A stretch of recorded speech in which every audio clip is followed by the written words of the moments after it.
Welcome to English Easy Hub. Join us as we ignite the flames of your English learning journey together.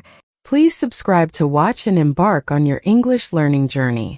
Don't miss out on the exciting content. In this comprehensive dialogue, Hank seeks advice from his professor on how to speak English more like an American.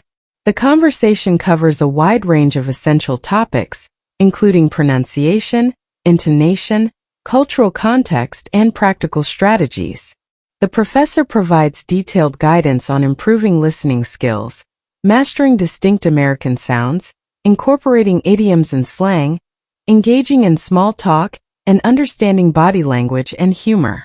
Additionally, the discussion includes valuable tips on staying motivated, utilizing helpful resources, and ensuring continuous improvement in speaking American English. Hi, Professor. I've been studying English for a while now, but I want to learn how to speak it more like an American. Could you give me some tips and techniques to achieve that? Of course, Hank.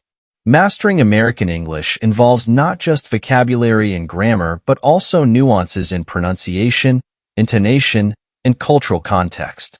Let's start with pronunciation. Do you have any specific challenges or questions? I've noticed that Americans often speak faster than what I'm used to, and sometimes it's hard to catch up. How can I improve my listening skills to keep up with their speed? Great observation. Improving listening skills is essential. One technique is to listen to American podcasts or watch TV shows and movies without subtitles. Try to mimic the way they speak, focusing on the rhythm and intonation. You can also slow down the playback speed initially and gradually increase it as you become more comfortable. That makes sense. I'll try that. What about pronunciation? Are there specific sounds in American English that I should pay more attention to? Absolutely. American English has distinct sounds that might be challenging. For instance, the R sound is pronounced differently than in British English or other languages. It's more pronounced and often retroflexed. Practicing minimal pairs, such as beer and bear, can be very helpful. Additionally, the flap T sound in words like water and butter is something to master. It sounds almost like a soft D. I've heard about that flap T before. I'll practice those minimal pairs. What about intonation?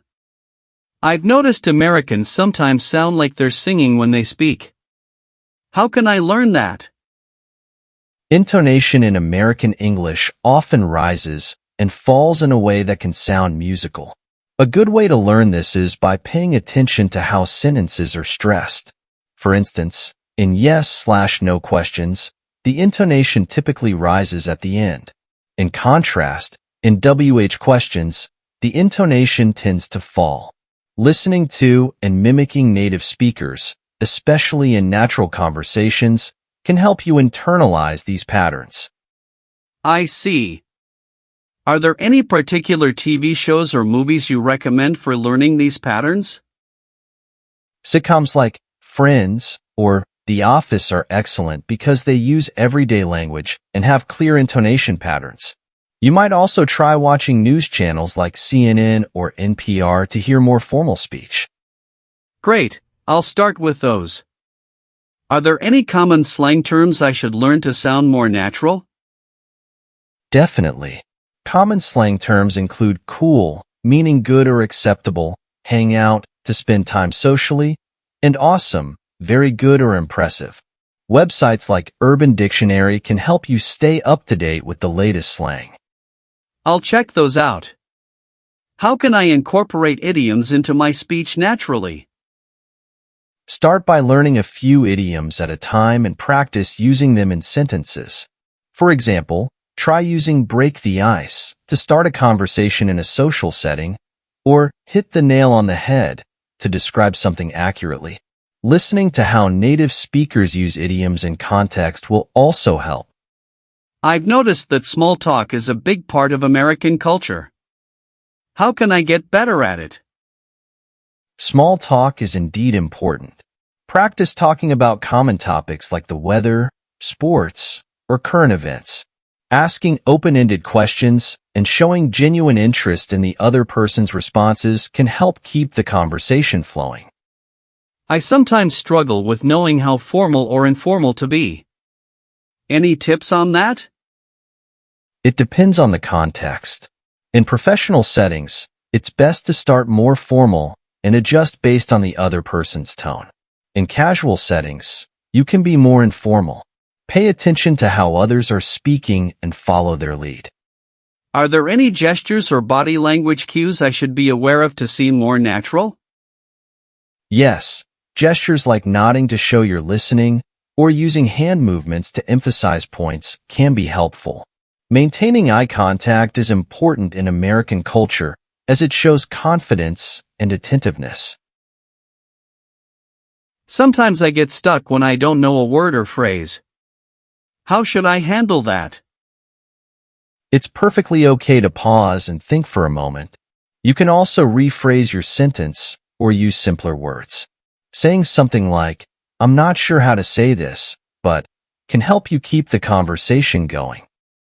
That's reassuring. How important is it to understand American humor? Understanding humor can help you connect with others. American humor often includes sarcasm, irony, and wordplay. Watching comedy shows and stand-up performances can give you a better sense of how humor is used. Are there any specific exercises or practices you recommend for improving my accent? Shadowing exercises, where you listen to a sentence and then immediately repeat it, can be very effective. Recording yourself and comparing it to native speakers can also help you identify areas for improvement. Should I focus on any particular types of conversations to practice? It's helpful to practice a variety of conversations. Practice casual chats, formal discussions, and even debates to cover different aspects of language use. Role-playing different scenarios can also be beneficial. How can I stay motivated to keep practicing? Set specific goals and track your progress. Celebrate small victories, like mastering a new idiom or having a fluent conversation. Finding a language buddy can also keep you motivated and accountable. What should I do if I feel overwhelmed by all the new information? Take it one step at a time. Focus on one area at a time, such as pronunciation or idioms, before moving on to the next. Regular, consistent practice is more effective than trying to learn everything at once. Are there any apps or tools that can help me practice? Yes, apps like Duolingo, Rosetta Stone, and Anki can be very helpful. They offer structured practice and can help you stay consistent. Language exchange platforms like Tandem or HelloTalk are also great for real-life practice. How can I ensure that I don't forget what I've learned? Regular review is crucial. Revisit previous lessons, practice with native speakers, and try to use new vocabulary and idioms in your daily life. Consistent exposure and practice will help reinforce your learning. Thank you so much, Professor. These tips are incredibly helpful. I feel more confident about improving my American English. You're welcome, Hank. Keep practicing, stay curious, and immerse yourself in the language and culture as much as possible. You're on the right track. Remember, language learning is a journey, and every effort you make brings you closer to your goal. Don't hesitate to ask more questions as you progress. Keep engaging with native speakers and exposing yourself to various aspects of American culture. Good luck. The conversation between Hank and his professor offers a thorough and practical roadmap for mastering American English. The core content highlights the importance of focusing on pronunciation, especially sounds unique to American English, and understanding the musicality of intonation.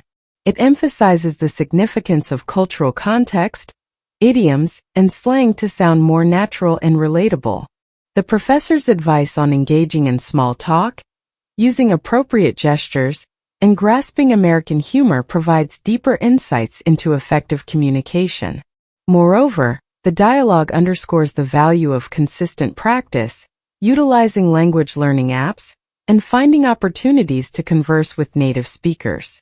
This well-rounded approach ensures that learners like Hank can steadily progress and achieve their goal of speaking English fluently and naturally like an American. Thanks for watching. Remember to subscribe, like, comment, and share to keep the English learning journey alive.